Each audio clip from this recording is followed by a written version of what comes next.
Olá, bem-vindo ao quinto e último episódio do Papo Mobilidade, uma série que está discutindo como será o transporte público do futuro. Meu nome é Mariana Secom, eu sou editora do Gas Conecta, a plataforma de inovação da Gazeta do Povo, responsável pela criação deste conteúdo. O apoio é da Metrocard. Se você não assistiu ainda os outros episódios da série, vai lá no site www.gazetadopovo.com.br/gasconecta e você vai encontrar todo o conteúdo em áudio, vídeo e também textos resumo. A gente já conversou sobre como a pandemia está afetando o transporte público, sobre sistemas novos de pagamentos digitais e também sobre o financiamento do transporte coletivo. Eu quero convidar você hoje para acompanhar o quinto episódio, para fechar esse ciclo com chave de ouro, conversando um pouquinho mais sobre tecnologia, em específico Internet das Coisas, ou IoT, na sigla em inglês.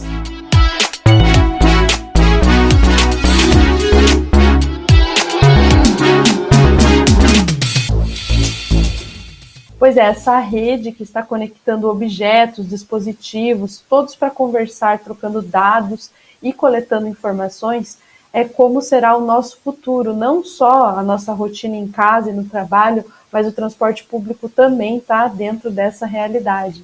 Para entender um pouquinho sobre o que é tendência nessa área, eu estou aqui com Anderson Godes, que é especialista em nova economia e governança. Tudo bom, Anderson? Tudo bem, Mari, muito obrigado. Um privilégio estar aqui com todos. Obrigada a você por participar. Eu também queria apresentar o Estênio Franco, que é membro do Comitê de Inovação e Tecnologia da Associação Internacional de Transportes Públicos. Tudo bom, Estênio? Tudo ótimo. Obrigado novamente pela oportunidade de bater esse papo com vocês hoje. Vai ser proveitoso. E, por fim, eu quero apresentar o Guilherme Zipin, que é coordenador do Centro de Controle Operacional da Metrocard. Tudo bem, Guilherme? Bem-vindo. Olá, tudo bem? Muito obrigado pelo convite. Bom dia a todos. Bom dia. Guilherme, eu queria começar esse primeiro bloco fazendo perguntas especificamente para você, justamente para aproveitar um pouquinho dessa tua experiência vasta aí no controle operacional das linhas aqui de Curitiba e região metropolitana. E, Guilherme, acho que a primeira coisa que seria legal a gente esclarecer é justamente o que é a internet das coisas, né? Dar um panorama geral sobre como essa rede de coleta de informações e dados pode ser aplicado dentro do transporte público, quais são as vantagens tanto para os passageiros quanto para as empresas operadoras. A gente está perto de ter essa conectividade? Bom, a internet das coisas, como o próprio nome já diz, é uma internet onde as coisas, os equipamentos estão conectados, né? Uma vez que os equipamentos estão conectados na internet, eles podem ser controlados pela internet e eles também passam a fornecer informações, eles se transformam em sensores para sistemas de gestão, né? Bom, no sistema de transporte, hoje em dia, ele está inserido num conceito maior, que seria o das cidades inteligentes, as smart cities. Para que esse conceito de cidades inteligentes funcione, é necessário, é fundamental, na verdade, que a internet das coisas esteja funcionando em todos os dispositivos de transporte, sejam nos ônibus, nos metrôs, nos carros de aplicativo, até mesmo os dispositivos de controle de semáforo, enfim, toda uma gama de sensores que precisam estar conectados para que a gente tenha esse conceito de cidades inteligentes funcionando, né? Obrigada, Guilherme. E aí, só para entender, essa rede onde vamos ter, né, todos os ônibus, terminais, né, pontos conectados, nós estamos falando em quanto tempo a gente está próximo de ter essa conectividade, quais que são os obstáculos que a gente precisa superar ainda? Só a chegada de uma rede 5G, por exemplo, já nos possibilitaria esse tipo de conexão avançada e troca de dados? Bom, o transporte coletivo, grandes sistemas de transporte no mundo todo, hoje eles já estão inseridos num contexto de internet das coisas. É impossível hoje você fazer gestão de transporte se você não tiver a sua frota, os seus equipamentos de transporte conectados à internet, né? E conectados a sistemas que fazem a gestão disso tudo. Não basta estar simplesmente conectado, ele tem que estar alimentando sistemas de gestão que permitem que seja possível trabalhar com uma quantidade absurda de dados que esses sistemas vão fornecer. Então, bom, a IoT já está presente no transporte de forma geral. No nosso caso aqui, falando especificamente da região metropolitana de Curitiba, a gente tem a frota toda já conectada, fornecendo informações. Essas informações, elas são utilizadas para fazer a gestão do sistema, são repassadas para o órgão gestor, que é a Comec, e para as próprias operadoras, né? Então, com a internet das coisas no sistema metropolitano de transporte, a gente pode estar acompanhando em tempo real a operação. A gente também pode dizer a gestão nos dados que esse sistema está gerando, e pode inclusive estar assim, em tempo real acompanhando a operação e tomar ações quando qualquer problema venha a acontecer. Com relação à integração, assim, a Ari pergunta o que falta para haver uma integração completa de sistemas de transporte. Falta a integração entre diversos outros modais. A gente está falando aqui de ônibus, mas existem os aplicativos, né, os carros de aplicativo, patinete, bicicleta, enfim, existem N modais que atendem a população na questão do transporte, mas eles precisam agora conversar entre si. Existe um conceito que está sendo trabalhado atualmente, que é o conceito de transporte como serviço. A ideia desse conceito é: o usuário diz para onde ele quer ir e o sistema conversa com todos os modais, com todas as possibilidades, e vai oferecer para o cliente a melhor opção, para ele fazer o seu trajeto no menor tempo possível, com o menor impacto para o trânsito da cidade. Isso vem sendo trabalhado, né? Existem algumas questões aí que depois eu posso colocar. Obrigada, Guilherme. Eu queria pegar essa ideia que a gente está falando sobre essa conectividade em cidades inteligentes, e a gente estava falando só sobre conexão entre modais, mas eu queria aproveitar que o Stênio está aqui e perguntar para ele justamente sobre o papel do transporte público nessa conexão integrada com a cidade, né? E aí a gente pode falar sobre outros serviços, sobre também a manutenção da frota desses modais. Enfim, Stênio, você podia falar um pouquinho para a gente sobre o papel do transporte público dentro dessa cidade conectada? Bem, uma excelente pergunta. Eu queria que vocês imaginassem, hoje a principal avenida aí de Curitiba, uma das principais, ela congestionada às 17 horas, cheia de carro, todo mundo parado, né? Qual que é o cenário com as novas tecnologias, com IoT, com redes privadas, carros inteligentes, carros que se autogovernam e dirigem? O mesmo. Nós vamos continuar com ruas engarrafadas e conectadas. Por um simples fato, nossa infraestrutura não comporta, na questão matemática, o transporte individual para todos nós. Nós vivemos em comunidade, em sociedade, e não há opção que não seja pelo transporte público para a gente ter uma mobilidade eficiente, uma mobilidade igualitária, uma mobilidade justa na cidade ou na região metropolitana, qualquer região metropolitana no mundo. O que a gente está buscando com essas novas tecnologias é tornar o transporte público integrado ao transporte sob demanda, integrado a outros modais como bicicleta, integrado também com novas maneiras de uso do solo, de exploração de conectividade, como, por exemplo, técnicas como Park and Ride, que é estacione e dirija, ou estacione e use o transporte público, né? Através de uma rede integrada, através de um serviço que muita gente tem chamado de MaaS, ou Mobility as a Service, mas que, na verdade, é a construção de uma rede que torne mais eficiente e justo para todos os integrantes dessa rede a possibilidade de chegar no menor tempo possível, com qualidade, com conforto e em segurança. E isso é uma equação muito complexa, né? A tecnologia tem sido aí uma questão fundamental, seja na automatização e melhoria da eficiência no planejamento do transporte público, mas da inserção desse transporte dentro de uma realidade mais complexa, que envolve o transporte individual, o transporte sob demanda, que é essa nova modalidade, o transporte a pé, calçadas e bicicletas. Então, é inexorável que a gente comece a pensar em rede, comece a pensar de forma integrada e buscar a máxima eficiência de cada ator. Por exemplo, é muito difícil para o transporte público competir num trecho pequeno de 1 quilômetro às 2 horas da manhã.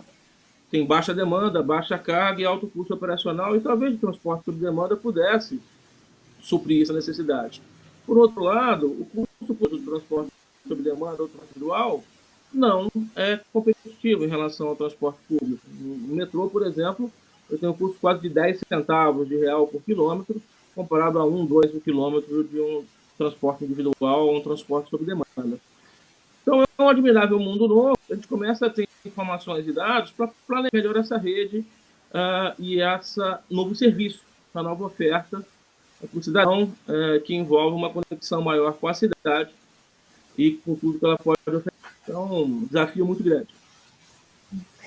Stênio, falando em desafios, uma das coisas que a gente pensa quando fala em internet das coisas é sobre carros autônomos, né, ônibus que estão guiados através da rede, até mesmo para manutenção desses modais, os próprios veículos conseguem comunicar quais são as áreas que precisam de manutenção, né? Às vezes conectar com o fornecedor, já pedir uma reposição de peça. E nesse cenário de automação, né, da maioria do transporte, a gente inevitavelmente começa a refletir sobre a mão de obra que vai ser empregada nesse novo sistema.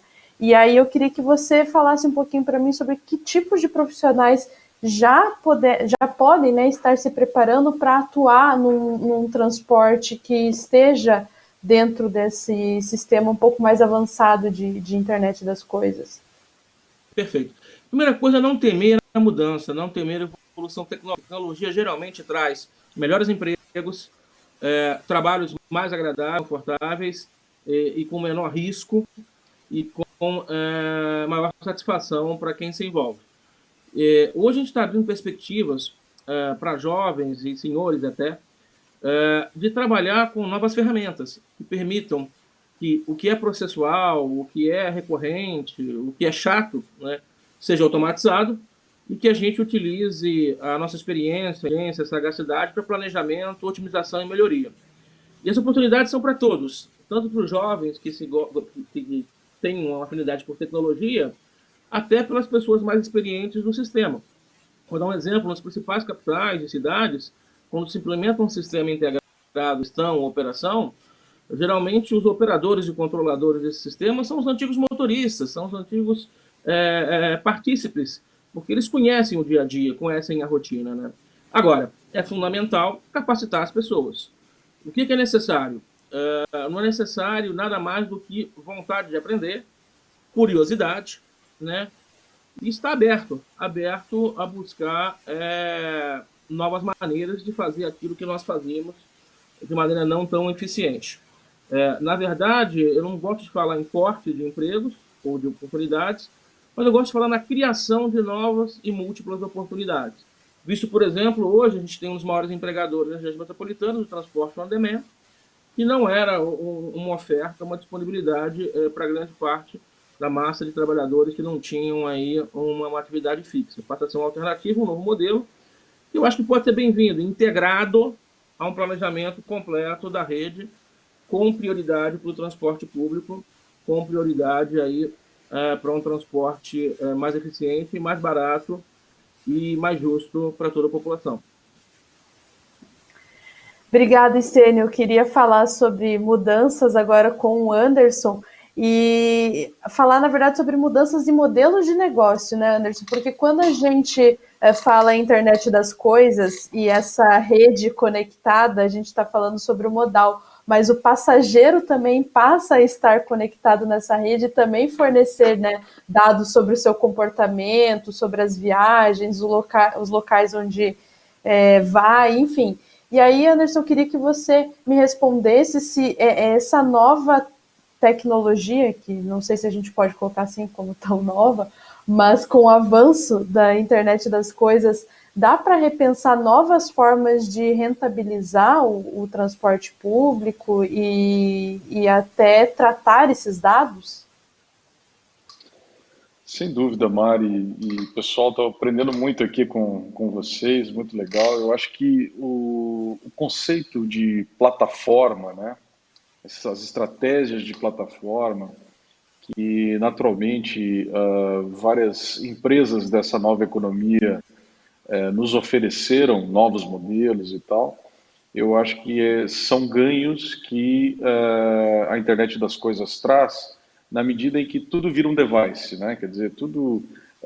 Eu estou ali andando pela determinada rua, eu me deparo ali com uma placa, com um outdoor, ou com um banco, ou com qualquer outro tipo de recurso, ele pode me gerar algum tipo de impacto.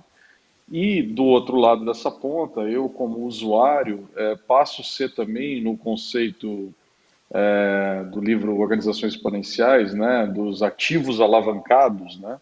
Então, os ativos alavancados o que são?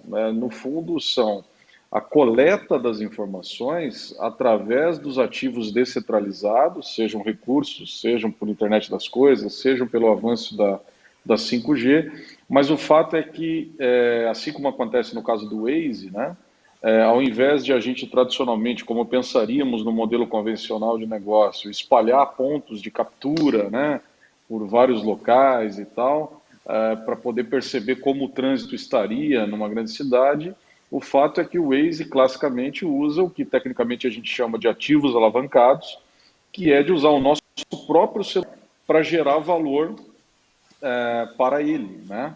Onde ele coleta a nossa posição e com isso ele consegue entregar valor nesse serviço. Então, eu acho que todas as possibilidades da internet das coisas, associada à questão do transporte coletivo, nos dá uma infinidade de novas possibilidades de modelos de negócio, certamente, e isso tem que ser avaliado, né? Em GoNew, nós estudamos profundamente esses novos modelos e principalmente as contradições que esses novos modelos oferecem para serem, vamos dizer assim, governados, né, serem gerenciados, porque de fato há vários princípios do uso dos dados, das questões éticas envolvendo o uso dos dados das pessoas e tal, que eu acho que vale muito a pena, inclusive se a gente tiver a oportunidade, explorar um pouquinho aqui, Mari.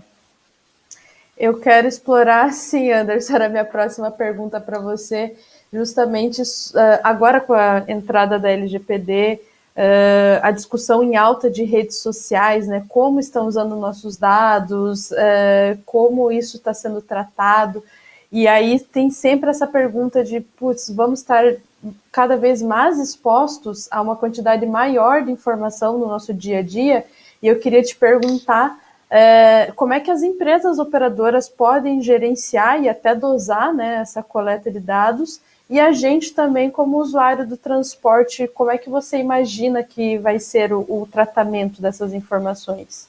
Eu acho que vamos levantar aqui alguns parâmetros. A primeira coisa é o parâmetro de que os dados, eles, de alguma maneira, estão sendo reconhecidos, então, como o novo petróleo, né? A nova coisa super importante. E, quiçá, a gente esteja falando de que, no fundo, eles podem ser o novo petróleo, mas se eu tenho uma boa privacidade, uma boa gestão, né? E uma preocupação genuína em relação à coleta desses dados, seja por inferência de questões legais, como a LGPD ou não, o fato é que controlar esses dados, ele me parece ter um outro componente além de ser um ativo, né?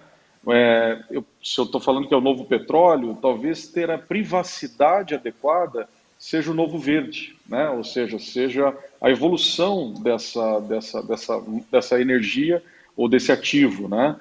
Ter uma boa privacidade ali. Esse é, acho que, um primeiro parâmetro. O segundo parâmetro que a gente poderia olhar é que, cada vez mais, o fato de ele ser um ativo importante, ele também traz o ônus, vamos dizer assim, de controle, né? Então, não só a LGPD, mas várias formas que são exigidas hoje, desde da questão legal, mas passando também pela questão da privacidade, passando também pela questão do posicionamento que as empresas têm que ter, cuidadosas em relação a como usam esses dados, que tipo de parceiros têm a respeito, né? Então, por isso que é muito bacana e oportuno você ter entidades como a Metrocard, por exemplo, que tem uma preocupação genuína com os dados das pessoas e tal. E ali você tem uma espécie de um modelo em que há uma corresponsabilidade nisso, né? Então, a beleza que eu acho é que as nossas empresas elas têm que perceber que não é só um ativo, os dados, eventualmente é um passivo também, tem que ter investimentos ali para poder controlar isso, estar compliance em relação às perspectivas regulatórias que cada vez mais vão apertar, né? A gente tem visto aí no nosso cotidiano discussões que agora, antigamente eram conflitos entre novos modais com as questões regulatórias, mas hoje isso pode ser trazido para qualquer tipo de empresa, sejam empresas da economia real, as empresas, vamos dizer assim, que estão estabelecidas, sejam startups, não importa, todas, né? Eu tenho combatido um pouco, embora seja o título do meu livro, né, Governança e Nova Economia, escrito há 2 anos e meio atrás, mas eu tenho combatido um pouco já esse conceito no Brasil, que a gente ainda acaba chamando tudo isso de nova economia, né? No Vale, se você fala isso, é uma aberração, né? Então, não existe mais nova economia. A pandemia, acho que definitivamente sepultou isso, né? A gente está falando agora da economia como um todo, onde empresas têm estratégias digitais, têm estratégias relacionadas a dados, controlam isso, são compliance em relação aos aspectos regulatórios e, eventualmente, têm estratégias tradicionais, físicas, né?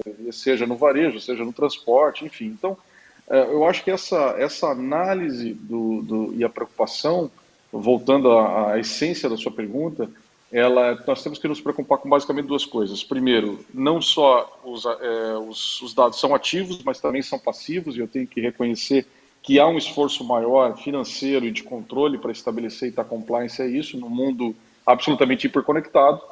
E a outra questão é que, de fato, a gente tem que cuidar da privacidade, né? E entender que ter a privacidade é o novo verde aí dessa coisa, não adianta ter só o petróleo dos dados. O assunto dá para a gente conversar horas, né, Anderson? Mas eu queria abrir o segundo bloco e até aproveitar para a gente aprofundar esse assunto, abrindo o microfone aí para vocês. Eu não sei, Guilherme, você quer fazer alguma pergunta, iniciar o bloco falando com algum dos outros dois colegas? Fique à vontade. Eu gostaria de fazer uma pergunta para o Anderson.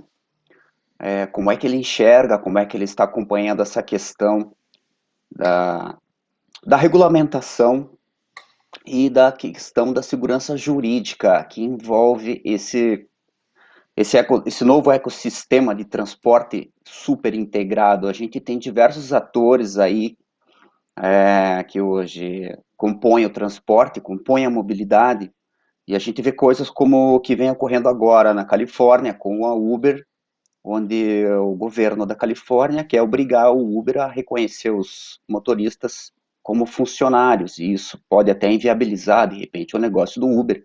Enfim, essas questões hoje elas provocam muita insegurança. Como é que você enxerga isso, Anderson? Veja, eu acho que tem algumas questões para a gente analisar sobre um tema como esse, né? Questões não só dos motoristas do Uber, mas também dos motociclistas, do iFood e tal, é muito polêmico, né? Quer dizer, existem responsabilidades que eu acho que são dessas empresas, né? Quer dizer, elas estão ali num gap de regulatório, né? Avançaram, tensionaram, como em vários momentos da história essas tensões ocorreram, e algum freio de arrumação é possível, onde responsabilidades dessas empresas precisam ser endereçadas, responsabilidades de outras pessoas ou outros stakeholders dessa mesma cadeia também precisam ser, vamos dizer assim, dadas, E, obviamente, questões regulatórias, legais, dos governos também precisam ser atualizadas, né? Veja só, as questões trabalhistas, por exemplo, né, para o mundo que nós estamos vivendo em 2020, das pessoas que, inclusive com a pandemia, descobriram definitivamente a conexão, a hiperconectividade, né? Quer dizer, em 2010 você tinha 1,5 bilhões de pessoas conectadas no mundo. Em 2020 provavelmente a gente vai beirar 5 bilhões, 6 bilhões, sei lá quantos pessoas conectadas. É muito mais gente, muito mais cérebros conectados, aprendendo a trabalhar efetivamente digitalmente. Então, as leis, as regulações também precisam acompanhar essa dinâmica. Veja, tem várias responsabilidades aí. O que eu acho bacana e oportuno é que as empresas que estão, vamos dizer assim, do lado do compliance, do lado do cuidado com as pessoas, né? Elas têm uma oportunidade incrível, porque, de uma certa forma, as pessoas elas querem ser bem atendidas, elas querem ser respeitadas, elas querem ter condições de um transporte público adequado, elas não querem parar em qualquer lugar, né, lá num campo de terra e tal, né, quer dizer, então eu acho que existe uma oportunidade delas se posicionarem a favor dessa evolução, né, a favor dessa evolução, e elas têm a prerrogativa de já ter preocupações genuínas com as questões regulatórias, né? Então elas já têm esse expertise. As startups não têm esse tipo de expertise, elas afrontam em alguma medida isso, né? Então eu acho que se tem um ponto positivo das organizações que já tem essa preocupação é justamente esse, usar esse ativo de conhecimento de como lidar com esses aspectos regulatórios a favor da mudança, né? E se posicionando a favor dessas mudanças, por quê? Porque no limite as pessoas, né, as dores que essas startups, às vezes, de uma maneira, vamos dizer assim, não muito, né, correta, elas acabam atendendo, as dores lá na essência, né, elas existem. Então, alguém precisa atacar isso, né? E aí, esse é um conjunto. Só para, talvez, me estender um pouquinho aqui, mas para trazer uma outra perspectiva, esse é um tema muito caro para nós em GoNew, né? Não à toa, estou aqui com camiseta de banda de rock de startup, né? Speed and some control é um pouco do nosso lema, né? Velocidade e ter algum controle. Não adianta também ter todo o controle, né? Todo o controle não é veloz, não faz com que a gente tenha a inovação e tal, mas também não podemos ter nenhum controle, né? Nenhum controle também é ruim, nenhum controle também é inadequado, né? Causa, seja em qualquer tipo de empresa, nas empresas mais joviais ou não, né? E tem vários exemplos, né?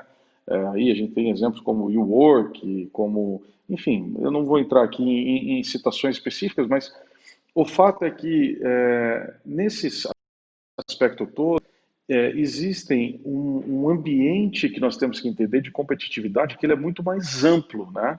Eu tive na China no ano passado e você tem o ecossistema de inovação chinês muito pujante, né? A inovação, a tecnologia para o Estado chinês, né? Ele é estratégico, né? Então, a China ela quer retomar a posição dela de hegemonia mundial, já foi, né? Há séculos atrás, ela quer retomar isso e o gatilho para isso é tecnológico, né? Então a gente está vendo aí TikTok versus Trump, etc, né?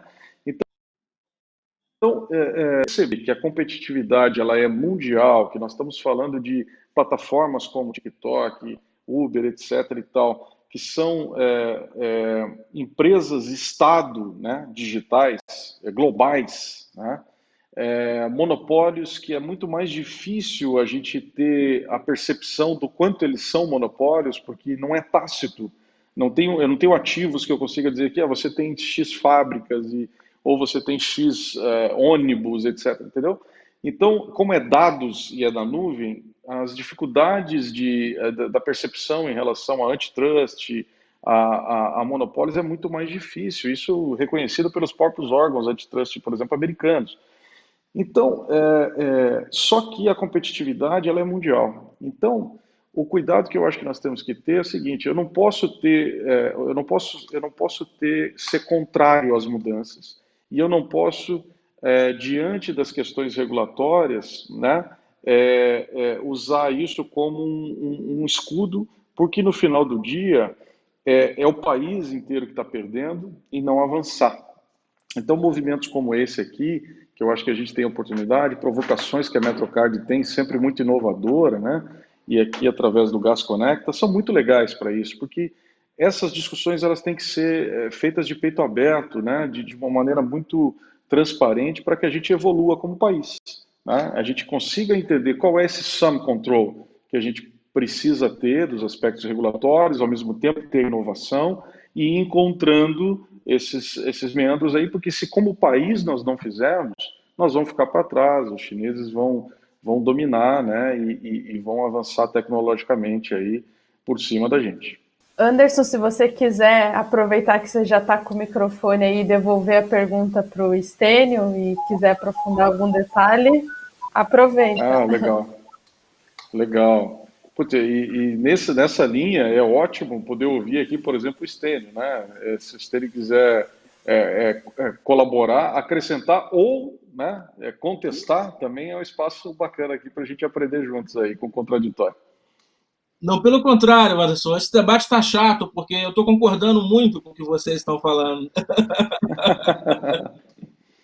Eu acredito que esse é o caminho, né?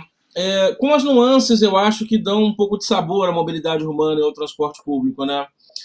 A gente fala muito de pensar global e agir localmente, né? E isso em transporte público e mobilidade, isso é um fato. Não existe, eu desconheço um sistema de transporte público que tenha o mesmo modelo operacional, tarifário, de serviço, entre duas regiões metropolitanas, duas cidades, oxalá entre dois países, né? Então são problemas muito típicos e que demandam, acho que isso que é sexy na mobilidade urbana, né? Você não traz soluções prontas, você não tem um padrão, você tem que adaptar aí recursos, possibilidades, a própria dinâmica da cidade à sua realidade, que solução você pode entregar e prover, né? A gente não tem recursos como a China para construir aí 2.000 quilômetros de metrô em 10 anos, né? A cidade de Xangai, por exemplo, tem 3 vezes mais metrô que o Rio de Janeiro. O Rio de Janeiro está investindo em metrô aí há quase 60 anos, e Xangai está há 10 anos, e está muito maior a rede, né? A gente tem uma realidade diferente, capacidades diferentes. Mas o ponto crucial é a gente tem que estar atento aos movimentos de inovação, de transformação no mundo. A gente tem que trabalhar de forma integrada entre gestores, atores, poder público, reguladores. Regulação não vai ser mais uma arma para manter status quo, manter privilégio de mercado, manter um cenário não competitivo. Hoje, transporte público e mobilidade compete com o transporte individual. Ele precisa começar a colaborar, né? E espero que tenha que competir com o transporte a pé, com calçada, com bicicleta. Para quem não sabe, na cidade de São Paulo, um terço dos deslocamentos diários são feitos a pé, em São Paulo. Né? E vou dizer que esses índices em Curitiba e em outras cidades são muito similares, né? Geralmente divide entre transporte individual e coletivo, com algumas variações de quem realmente tem um programa, uma dinâmica setorial. Então, eu sei que Curitiba tem um programa interessante, histórico, né, de privilegiar o transporte público, uma rede integrada. E até a possibilidade hoje, com tecnologia, com inovação, com a IoT, de tornar ainda mais relevante, né, essa dinâmica de um transporte integrado entre todos os modais, entre todos os atores, né. E regulação, eu acho que vai ser, na verdade, a ferramenta de mediação e não um problema. As questões jurídicas, eu acho que a gente está amadurecendo, a informação circula muito mais rápido, e com bom senso, e com uma colaboração, realmente os 3 pilares de cada ator. Transparência, responsabilidade, né, e integração. Isso vai permitir que a gente evolua assim, para um transporte mais integrado, uma mobilidade inteligente e usar as ferramentas todas que estão à disposição. E permitir que o nosso conhecimento e experiência traga soluções locais, como foi o BRT, criado em Curitiba, né, e que possam ter uma adoção global. Então, a gente vai se beneficiar muito dessa experiência. Eu não tenho uma China na mobilidade urbana e transporte. Eu acho que a gente tem muito a ensinar também nesse setor e trocar com qualquer país e qualquer cultura. Com certeza, acho que também a internet das coisas também vem para nos ensinar muito e fazer a gente refletir sobre como será o transporte e as cidades do futuro como um todo, né? Até a nossa responsabilidade social. Eu queria agradecer a presença de vocês três no programa hoje. Eu acho que o assunto pode render, enfim, conversas de horas, mas queria encerrar o programa agradecendo a presença do Guilherme. Obrigado, Guilherme, Anderson, Stênio, voltem sempre. Obrigado, Obrigado. fantástico, muito obrigado. Até a próxima, gente. Eu quero convidar todo mundo para ver os episódios do Papo Mobilidade lá no site do Gás Conecta, né? Se você entrar na nossa home, os episódios vão estar disponíveis. Nós estamos encerrando essa série que discutiu como será o transporte público do futuro. E se você gostou desse conteúdo, compartilha com sua família, amigos, colegas de trabalho, porque é só assim que nós vamos fazer o transporte público do futuro começar hoje. Essas discussões são válidas para a gente refletir desde já o que nós queremos construir para o nosso presente e o futuro em curto, médio e longo prazo. Muito obrigado por você que esteve aqui com a gente e até breve.